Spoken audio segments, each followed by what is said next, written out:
Mother Knows Death, starring Nicole and Jemmy and Maria QK.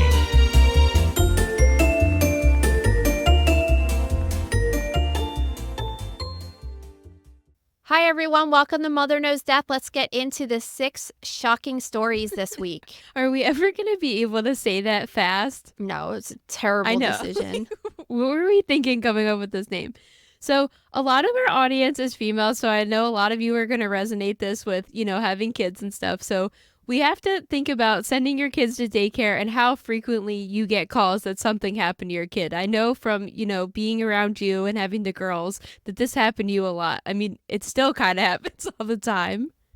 God, the school nurse calls they're just brutal all the time. It's just like, oh, Leanne said her arm hurts. And I'm like, okay, what do you want me to do about it right now? Does she need to go to the hospital? Like, whatever. So yeah, I've gotten millions of calls over dumb shit. But sometimes it's not dumb shit. Yeah, so in this case, it wasn't quite dumb. So they tell this lady that her 1-month-old or her 1-year-old son got glue in his eye. So she's like making the assumption, what's at a daycare or preschool or school, right? Like Elmer's glue, those purple glue sticks, whatever, right? So they're like, we're bringing the baby to the hospital. So she gets to the hospital and there they find out that there's super glue in the kid's eye. Like, why are children even having access to super glue? So what happened was that the daycare worker she had acrylic nails, which is another thing we could talk about because I don't think you're supposed to have acrylic nails working in the daycare center because of the bacteria that they could transfer to the kids. But that's a side note. Anyway, she had acrylic nails and one of them broke. So she used super glue or nail glue to glue her nail back on. And she was giving the kid eye drops and accidentally put super glue in his eye instead of the eye drops. So luckily the kid shut his eye really fast and it just glued his eyelashes together. This actually happened like 2 years ago. Lisa Barlow, my favorite housewife, was supposed to be on Watch What Happens Live.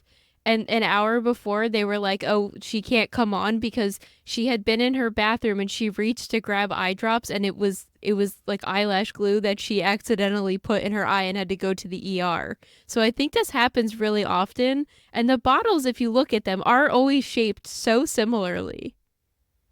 Yeah, this happened to me actually one time when I was back in my old life when I was working at a hair salon doing nails and I was trying to, the lid was clogged, so I was trying to unclog the lid and it popped off and the glue flew in my eye. And luckily I shut my eye quick enough too that my eyelashes 100% were glued together. There was like no getting them open. And of course it was a Saturday. I had to go to some special ophthalmologist. Thank God somebody that worked there knew somebody to make a call. And when I went there, he had to cut off my eyelashes because there was no getting them open. How long did that take to grow back?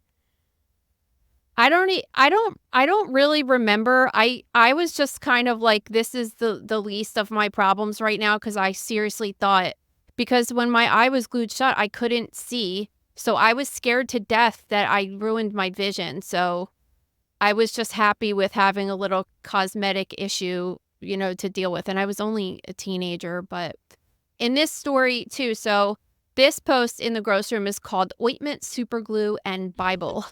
And the reason that is the title of this post is because when we were talking about this kid at the daycare center, I also came across a case that's a woman that was in a similar situation. She was having eye redness and she had her eye drops on the nightstand. And she woke up in the middle of the night like, shit, I forgot to put my eye drops in, and got her phone out and used the flashlight on the phone to look at it and thought she grabbed the right thing. And all of a sudden she quickly realized that she put super glue into her eye. And in this case, she thought that they were eye drops. So she really squirted it in her eye and it got into her eye. So she went to the hospital and they decided to send her to an eye specialist, which we talked about last week. Like if you ever go to a hospital with eye issues, it's always better that the eye specialist looks at it. And she actually did have damage to her eye. She got a corneal ulcer and it did affect her vision for a little while. But one of the things is that once she put the glue into her eye, she went in the bathroom immediately and tried to flush it out. And the doctors are saying that this actually helped her out because when you wet the glue, it could prevent the bond from being so strong. And perhaps she actually saved her vision because she did that immediately. So if this ever happens to anyone, put water on it right away. Let me tell you how I could see this happening to me, because even though I've lived in my house for 3 years, my husband just seems to not know where anything goes in the house ever. And it is my number one pet peeve with him. It's like all husbands everywhere. Yeah, I mean, I just yelled at him over the weekend because I normally empty the dishwasher and he was trying to be nice and did it, so I really wasn't trying to bust his balls about it, but he just never puts anything back where it goes. And I'm like, dude, how long have you lived in this house? Everything goes in the same spot. But I could see him putting, glue or something, just not knowing what it is, in my medicine cabinet. I have really horrible vision, so, if I don't have my glasses or my contacts in, I could very easily see myself grabbing it and this happening to me. So...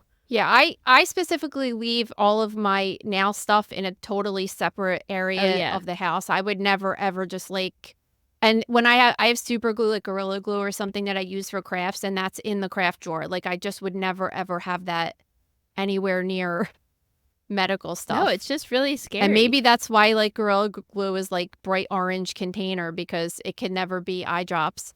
I have seen the nail glue in a similar thing to an eye drop, actually. So you could see how it happens. It is scary. And imagine being a mom and getting that phone call. I would have thought Elmer's glue too. Oh, the kid was making me a project and gluing pasta or cotton balls to construction paper. Like you, the kid closed his eye really quick, so it just was like pretty much on the surface. He's fine and everything. Thank God he's a kid, because kids are like, no, don't put this in my eye. It's the worst thing ever. Yeah, it's probably like the one time it's okay for a child to have a temper tantrum about something going in their eye, because it ended up saving them. But that's good to know. All right, so this next one, so let's take it back a couple years to probably the worst time ever, which was COVID, which, everybody was in their house and going crazy. And then there was all these issues going on with like medical care and treatment. So this guy back in the 90s, he was in his 30s. He had squamous cell carcinoma. It was on his face, right? Yeah, it's one of the skin cancers. We always think of melanoma when we think of skin cancer, but you could get Merkel cell carcinoma, squamous cell carcinoma, basal cell carcinoma. So it's just a type of skin cancer. So this guy has it on his face in the 90s, gets it taken care of, everything seeming fine. This is in the 90s. So fast forward to 2020, he notices this nickel-sized mass growing on his forehead. And at this time, COVID was going on and they were being the way they were in the hospitals and didn't want to take him in because they didn't consider this to be a life-threatening condition or a life-saving surgery, even though he had a history of it, which as a medical professional, do you think that's crazy that he had a history and they wouldn't even see him? I think the whole way that COVID was handled was absolutely crazy. But yeah, I mean, this is just a problem for people that weren't even getting screenings or anything. And we have a couple stories like this in the grocery room of people that had something that didn't get checked out because it wasn't considered an emergency surgery, because this wouldn't be considered an emergency. His life wasn't immediately at stake. And so what would you do in that situation? So you have a history of cancer when you're young, right? Yeah. And you know that when you got it removed, you survived another 30 years. So what would you do? So like this post is called Desperate Times Call for Desperate Measures. This guy was like, I don't want to go through this again because the first time around it ended up saving me and now I'm in my 60s. So he tried to cut it off himself. So he did. He cut it off himself with a knife. And it seemingly went well at first and it was bleeding a lot, but it healed up and then shit started going downhill really fast. So then it starts growing back, this time more rapidly. He tries cutting it off again, but there's like a lot of blood second time around. So he's like, okay, I'll stop messing with it, right? And then, of course, it just keeps growing and growing and growing more rapidly. This is all going on over the course of a couple of weeks. So this thing starts encompassing his face, right? To the point where he can't see out of his eye because it's covering his eye. He falls down on the ground and the thing starts bleeding all over the place. He finally goes to the hospital now, still during COVID time, but now it's considered a life-threatening emergency because when he gets his blood work done, his hemoglobin was only 5, which normally in a man it's 13 to 17. And this means, so the hemoglobin on the blood cells is what brings the oxygen you breathe in to all of your organs. And that wasn't working well because he was that's called being anemic. And now he could get treated because it's considered a life-threatening emergency. So when they examined him, this mass was 8 inches wide. Yeah, I'm like, I don't even think you're doing this thing justice. Like, let's think of it encompasses, like you're all right. So when we started saying this story, he said it was the size of a nickel, which is like 0.835 inches, right? So it's not even a full inch. Within weeks, this thing gets 8 inches on his face. Like, think about that. It's his entire face. Yes. So it's covering his eye, it's covering his forehead, it's covering it's huge. 8 inches wide. I can't even think of like what's that wide, but like a personal size pan pizza, right? Like it's huge on his face. And on top of that, it smelled terrible. It looks like it smells terrible. I can't even imagine.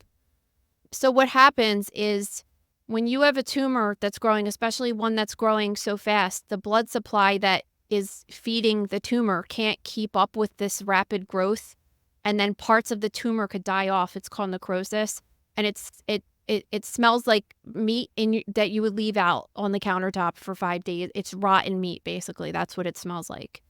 And luckily, when they ended up examining it and giving him imaging and stuff, it wasn't involved with his eye, so it just was growing over his eye, but it didn't involve his eye, so he didn't lose his vision in that way.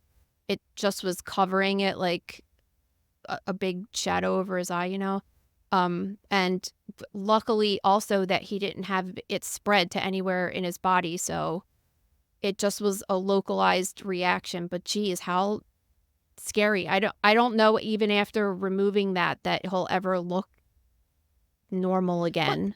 The most frustrating part of this was it was completely preventable. I mean, he knew he had the history of the cancer. He saw the thing growing on his forehead. He immediately tried to take steps to fix it just to be blown off. It is so ridiculous. Yeah, well, add this to the list. I mean, this happened to a lot of people, and we saw afterwards of people not getting screening and not taking care of things. I understand not doing elective surgeries, like if you want to get your boobs done. Completely understandable during COVID time. But like things like this, no. Especially that we know that thing was cancer. He had a history of cancer. It's malpractice, honestly, in my opinion. And this guy, he should really consider that when talking about this hospital that wouldn't treat him the first time. Because like, it's so scary. You can't do it yourself. You depend on them. And there was nowhere, not even in his area he was living in the country, if not the world, that you could have gotten this taken care of for months. So I understand why he did it. I don't think that he was totally outrageous for doing something like that, honestly. Do you think if he didn't try to cut it off himself, that it would have continued to grow so rapidly? Like, do you think him cutting it and irritating it made it worse? Yeah, he made it angry for sure. I think that it eventually it would have grown faster, Yeah. It would have, but not like that. But how way. could you blame him for doing it? I mean, he was trying to take all the right steps and was being blown off. So it's like, what are you supposed to do? Yeah, and you don't really realize, like, surgeons are super important people that do very meticulous jobs, and they take out cancer in a certain way not to leave any of it left in the body. So when he cut it off, especially if it was a polypy lesion or something that was like kind of hanging off of his head, when he cut it off, he left the base of it on. And that just, think about, it's not exactly the same mechanism, but when you have, let's say you have a plant and you cut off, it's a similar mechanism though. When you cut off the dead flowers, like what happens? They grow back, and they grow back bigger and stronger, and like that's interesting. The same kind of, You know what I mean? It's the same kind of thing. So yeah, poor guy, but at least it wasn't spread, so he's just deformed, not gonna die. All right, well, this next one's called Beans No Frank, so this is going to be an interesting journey. So, a 35-year-old guy gets shot, goes to the hospital, he has injuries to the chest and arm, and otherwise he's considered a healthy person. So, get into what happens next. So he was shot with a shotgun, which is a little bit different than getting shot with a handgun or something. The ammunition's a little bit different, and it's a shell casing that is filled with little pellets called buckshot or birdshot, whichever one you use. That just depends on the size of the pellets. And when he got shot, one of the pellets nicked his brachial artery, which is the artery in your arm. And when that happened, he started having a problem with the clotting of his blood. He had surgery to repair it, but he was having a blood clotting problem after the blood loss and everything. And they put him on blood thinners. And blood thinners are miracle drugs that prevent you from having crazy blood clots and things like that, but they're also very risky drugs to use because they can cause patients a lot of problems. And even though these drugs are supposed to stop your blood from clotting, sometimes it could have the opposite effect and cause your blood to clot. And if you stop taking them and they're not weaned off properly, you could also start to clot. Your body kind of is just like making up for it. So what happened was this is just kind of an absolute crazy story of this guy who was young and healthy and got shot, and shit just started going downhill for him so bad. So what happened was the blood, when it affects the blood flow and the blood starts clotting, it started slowing down the blood flow to his penis, but it was going in enough that he got this prolonged erection. And the veins that are supposed to take the blood from the erection out of to make the penis deflate again were also clotting. So the blood was stuck inside of his penis, and he had something called priapism, which is a prolonged erection. So he went to the hospital, and by the time he went to the hospital to just get that checked out, his penis was showing signs that it was dying or necrosis. Like the color looked off, and it looked like it wasn't getting enough oxygen, and it wasn't losing the blood. And when they went in to take out the blood, it was all clotted, and that's how they figured out that he was having a problem with this anticoagulation or anti-clotting medication that he was taking. So this is just terrible, but they weren't able to save his penis at all. They had to amputate his penis. And on top of that, sometimes if they have to amputate the penis, like if just the head is dead, they could leave a little stump for the urethra, because that's how a man urinates as well.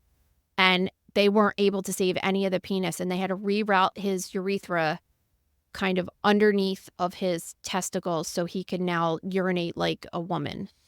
So he has to so he has no penis, 35 years old, no penis, has to sit down on the toilet now to go to the bathroom. And then to make matters even worse, he had to get his arm amputated because of the damage from the shotgun wound. Yeah, I mean, it's just, I was mind blown reading this, how, he gets shot in the upper side of his body and then ends up having to get his penis amputated as a result of this. Like, is this something that's seen often, or is this considered rare? It's probably more rare, I would say. I actually did get a penis amputation for a similar, not because of the anticoagulation medication, but actually because of a prolonged erection caused by erectile dysfunction drugs. Oh, that's interesting. And yeah, and the same thing happened to the guy, and they just couldn't save it. And it's not common, but it happens. And people, one of my friend's husbands was on anticoagulants and fell and hit his head, and he had a serious brain bleed because of it, and was really, really sick for a long time in the hospital. So and that's something you need to be careful of if you're on drugs like that, because sometimes if you have a small injury, like let's say you fall and hit your head, right? You're young, you're not on any of these medications. If you rupture a little vessel in your brain, like you'll live. Yeah. You know what I mean? Like it might just resolve itself because your blood clots and like kind of plugs up the hole. But in the case with my friend, it put a hole in one of the vessels in his brain when he fell, and it just kept leaking and leaking and leaking. And then all of a sudden he got a terrible headache and had to be rushed to the hospital. And he was a young guy too. So, but then again, when you're talking about this, they had to give him those medications to save his life. So it's kind of like, it's not like he was just taking it frivolously. Like he had a reason, and medications have side effects, and this is a terrible story for him. Yeah, for sure. All right, so we're always talking about rectal foreign bodies, but let's get into this particularly eerie story about a foreign vaginal body. Yeah, so I've gotten these before, not this particular one, but got vaginal foreign bodies before in surgical pathology, usually really old tampons that have been in there for God knows how long, and they smell terrible. But in this case, this patient used a treatment called Yanni pearls. So Yanni pearls are like essentially these tea bags that you like stick up your coochie to like try to pull toxins out. And they've been viral on like TikTok and stuff. That they claim that they pull toxins out, and first of all, what do we make your vagina smell good or whatever. And what do we always say on here? If it's a trend on TikTok, it's probably not a good idea. So let's think about this. And you're always trying to push the narrative like it's like just let a vagina smell like a vagina. Well, a vagina is like a self-cleaning oven. You don't need to. When you start messing with the balance of it, that's when you have problems, because you don't want to change the pH. Because then that could change. You have healthy bacteria that are in your vagina that keep the yeast away. So, and the bad bacteria away. So when that healthy bacteria goes away, then all of a sudden that stuff overgrows. And so if you think that it smelled bad, when you get rid of that stuff, it'll smell even worse, because then the yeast will overgrow, and you could get bacterial vaginosis and things like that. So that's why you shouldn't douche. Yeah, so it's not good for you. So to describe this particular scene going on, it's like it looks like, which is why you named the article this, vaginal nest. It literally looks like this like nest with vaginal mucus and like spider arms coming out. Like I literally stared at this picture for 2 hours yesterday trying to figure out what was going on. It doesn't look like if you ripped open a tea bag. No. So I'm like, what the hell is it? It literally looks like, yeah, like a tea bag with like branches and arms coming out of the sides. I cannot understand what possibly happened. Wait, so this is actually like the best part of the story. So I posted this on, I might have posted it. Yeah, I posted it on Instagram. And of course, I just put like, oh, you'll never believe where this came from or something. And I got like a lot of site traffic that day. And when people read the story and found out that it was from Yanni pearls, they like Google Yanni pearls and look at the website, right? So I get an email. Do you remember Oh, this? I remember. I was about to say this. So I get an email from Yanni pearls saying like, hey, we noticed a lot of traffic on our website yesterday that came from your website. Would you be interested in us being one of your sponsors or something? And I'm like, oh my God, I would never, ever recommend your product to somebody, please. Yeah, because I guess that was great. I guess because the gross room's like behind a paywall, they couldn't get in to see. Like a couple people left the link to them in the comment section.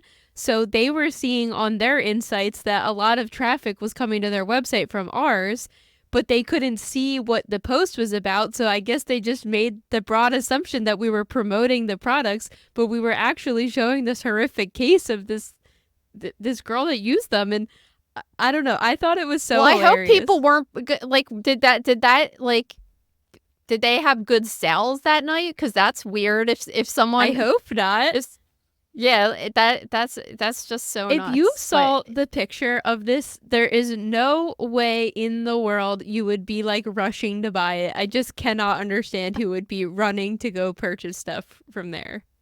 Yeah, it's not like this round tea bag thing. It just looks like someone went outside and grabbed like a bunch of hay, like, and sticks from the forest and like shoved it up there. It looks like you took a mesh onion bag and put a bunch of hay in it and then stuffed it up inside yourself and then left it there for a week and pulled it out. It is so vile.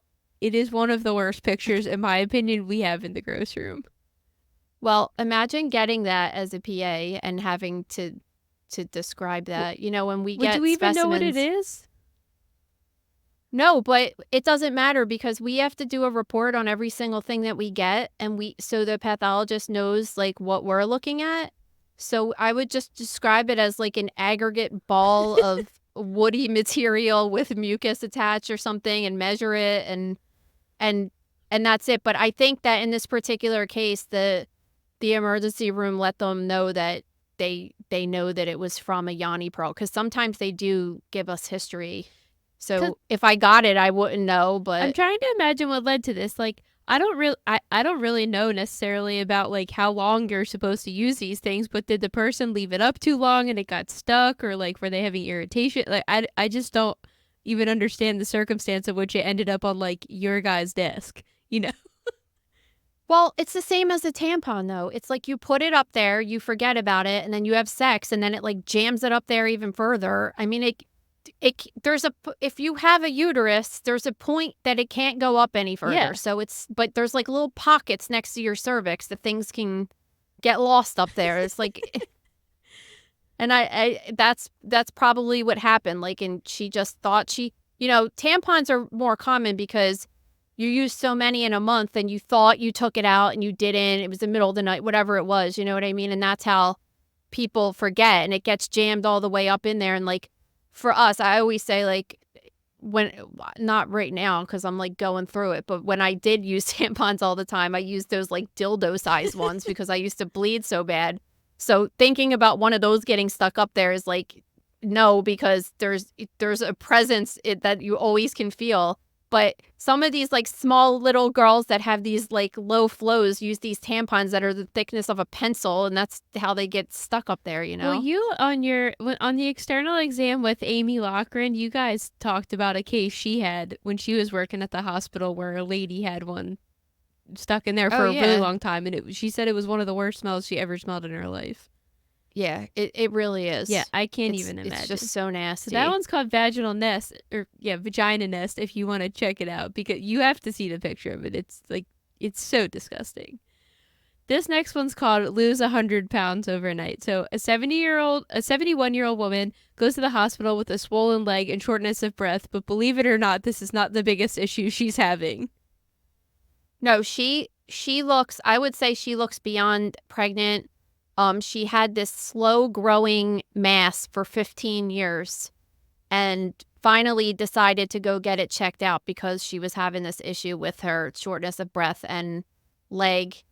And they discovered that she had a giant ovary tumor that was causing her to be super morbidly obese. Her BMI was 65.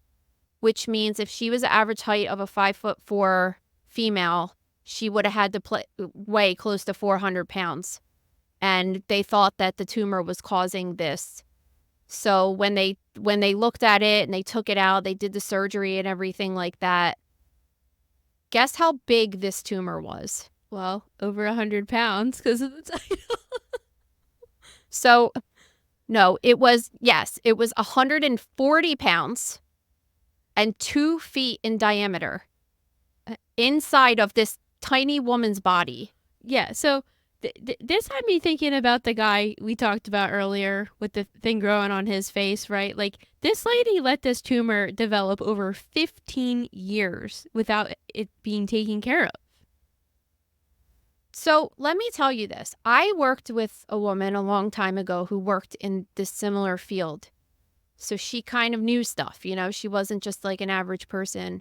And her belly started getting big like this. And she was older. She wasn't pregnant. Like, she was definitely old, past having kids and stuff.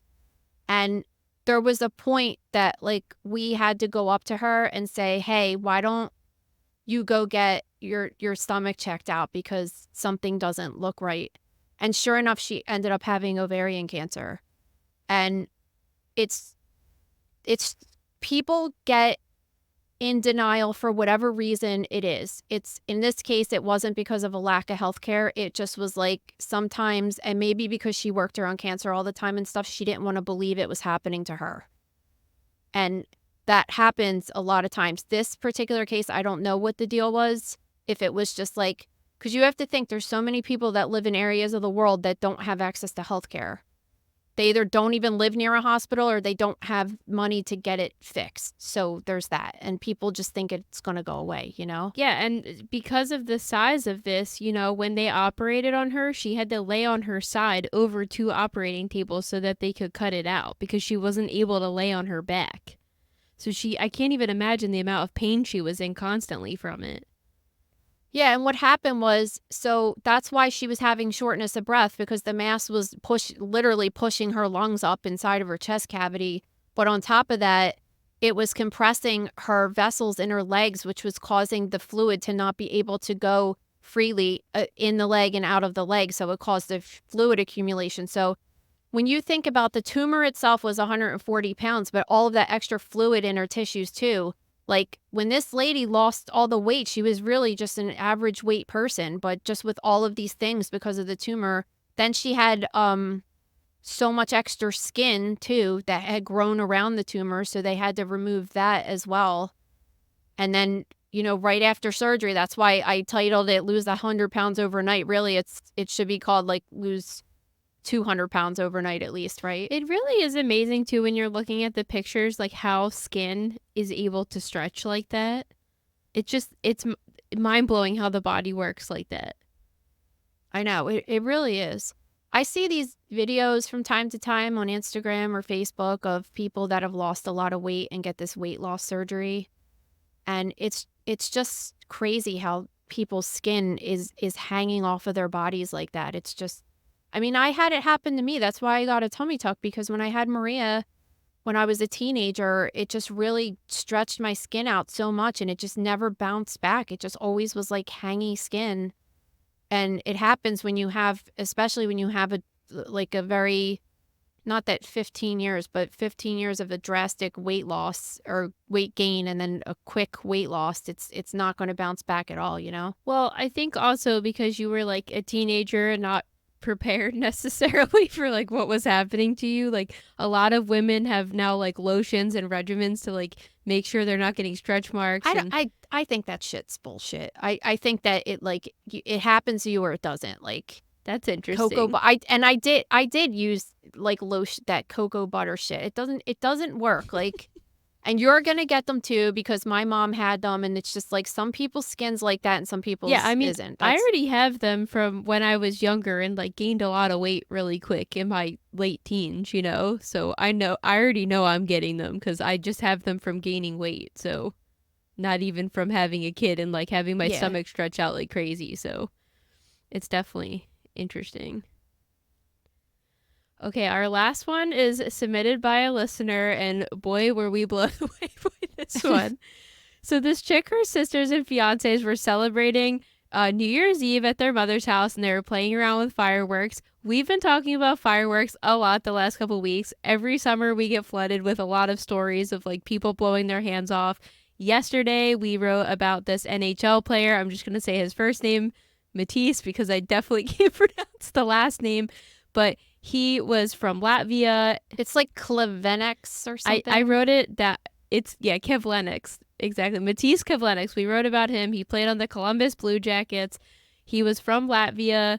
Every year when the season was done, he typically went home to Latvia to be with his family. And this one year in 2021, he decided to stick around longer, celebrate the wedding of his coach's daughter, and check out what 4th of July was all about, only to get killed in this accidental firework thing. So it's really dangerous playing with fireworks, as we talk about a lot. But this listener says they were setting off fireworks on her mom's porch. Her fiance was setting them off about 3 to 4 yards away from where she was. And what we learned in that dissection yesterday was that pyro experts say that you should set them off a minimum of 50 feet away from people, right? So they were definitely too close. Yeah, and that really, if you go by that, not a pyro expert, that's like but pyrotechnic. Yeah, you know what I'm If you go by that rule, like every person that was using fireworks last weekend and stuff, you would probably avoid a lot of injuries, honestly. Yeah, so because it's New Year's Eve in this case and not 4th of July, our listener said she was wearing about 4 layers of clothing. It was very cold outside. So her fiance sets off one of the fireworks, and within seconds, it comes towards her, seemingly burns through all 4 layers of her clothing, and somehow gets stuck underneath the underwire of her bra. Yeah, and when it was under there, it was still exploding under her bra. Like, she said that there was smoke coming from her chest and she could smell the flesh burning on her skin. Yeah, I mean, she said it happened so fast, like, I don't even know what you would do, right? So she runs in the house and she's trying to pat it out. I don't even think I would process mentally what was happening. Yeah, she said by the time she went to the hospital and she was like taking her shirts off and stuff, there was like still smoke and debris and just the stench of her burnt skin coming off when they took off all of her shirts and her bra, and she got a serious burn. Yeah. 1st degree, 2nd degree, and 3rd degree burns. And 3rd degree burns are really serious. Yeah, so she said ultimately the worst part of the entire ordeal was the recovery, because I can't imagine how horrible it is recovering from burns. But I don't think she had to go straight to the burn center, so I don't know. Yeah, but imagine, just think about, I always think about this with people that get burned like that. Like when you get burned by the curling iron or the oven, it is terrible. Not the pain itself. It's like the pain the next day. Yeah. It just hurts so bad. It's just the grossest. It's like that gross, like tooth pain or something, that just disgusting nerve. Ugh. And just imagine having that on a large area of your body, especially somewhere sensitive like your breasts. It's just so scary. I can't imagine. Like, working in the restaurant forever, I definitely got burned a lot. The one in particular, one of the line cooks pushed a meatball sandwich that just came out of the oven with cheese, like molten hot cheese on it, and it flipped on my hand, and I got a really bad burn on my palm. But I feel like because your palm's really rough, it's like not as bad. So that sucked. I mean, I couldn't hold anything for 2 weeks at work, so that was shitty in itself. And then when I was at school one time, I had this hot glue gun that got really, really hot, and just the tip of it hit my finger so lightly, and it made me cry the next day. It hurt so bad. I can't imagine having a burn so large on your body, especially in a sensitive area like you're saying. And she said the smell was horrible. The whole ordeal just seems horrific. Yeah, and just to have it, the fire happening underneath of your clothes that's holding it close to your skin. Yeah. I mean, just imagine. And I emailed her and I was like, do you have any photos of this? And she's like, no, because, and I'm like, yeah, that's the last thing I would be thinking about, was taking photos of this. But sometimes people do. So I was just curious. But yeah, just fireworks, if we could teach you anything this year of 2024, is just there's some reason that humans like to be close to them and just stay 50 feet away. And then I feel like it would greatly increase your chances of surviving if you get hit with one. Yeah, absolutely. So go by what the pyrotechnic experts, not the pyro expert said, minimum of 50 feet. But of course, be careful. Like, all these stories are rolling out just from over this weekend alone about accidents that happen. I mean, it's undeniable. We see it every, Memorial Day to Labor Day, everything in between. There's some perfect recipe of nice weather, summer, American celebrations, and then people are always blowing their hands off. So just be careful out there. Well, yesterday, Gabe, when we were writing this article yesterday about this hockey player, and then I don't know why what were we looking up? We were looking up something, and then he said, oh, I did that once. I threw a firework at someone once. It hit them in the chest. And I was like, why would you do that? And he was just like, oh, because I was younger, and that's just what guys do. Yeah. I'm like, that's fucking terrible. No. You didn't think that there was anything wrong with that? I had the same exact situation at my house. So I'm at home eating dinner last night with Ricky, and I'm telling him about the hockey player we wrote about, because I'm pretty sure he's the one that suggested we cover that case. So I was like, oh, we finally did it. And then he's telling me same thing. They used to go on this camping trip every year, and he said one year they were throwing M80s in the charcoal pit. Why? Yeah, this is exactly why. That's why it always happens to men. Like most of the injuries happen with men and boys Yes. because their brain just works differently and not in a good He way. was like, well, they'd light slower. And I'm like, okay, that doesn't make it better. What are Oh you my thinking? Okay, well, if you guys have any stories, we would love to hear them because this one was certainly one that blew us away. So submit your stories to stories@motherknowsdeath.com. We also will put that in the description of this episode and on YouTube so you guys could easily find it. But give us a little fun teaser in the subject line. Send us some photos. If you want to be featured in the gross room, let us know. Yeah, totally. And we'll see you in a couple days to do pathology in the news, right? Yeah, see ya. Thank you for listening to Mother Knows Death. As a reminder, my training is as a pathologist assistant. I have a master's level education and specialize in anatomy and pathology education. I am not a doctor and I have not diagnosed or treated anyone, dead or alive, without the assistance of a licensed medical doctor. This show, my website, and social media accounts are designed to educate and inform people based on my experience working in pathology so they can make healthier decisions regarding their life and well-being. Always remember that science is changing every day and the opinions expressed in this episode are based on my knowledge of those subjects at the time of publication. If you are having a medical problem, have a medical question, or are having a medical emergency, please contact your physician or visit an urgent care center, emergency room, or hospital. Please rate, review, and subscribe to Mother Knows Death on Apple, Spotify, YouTube, or anywhere you get podcasts. Thanks.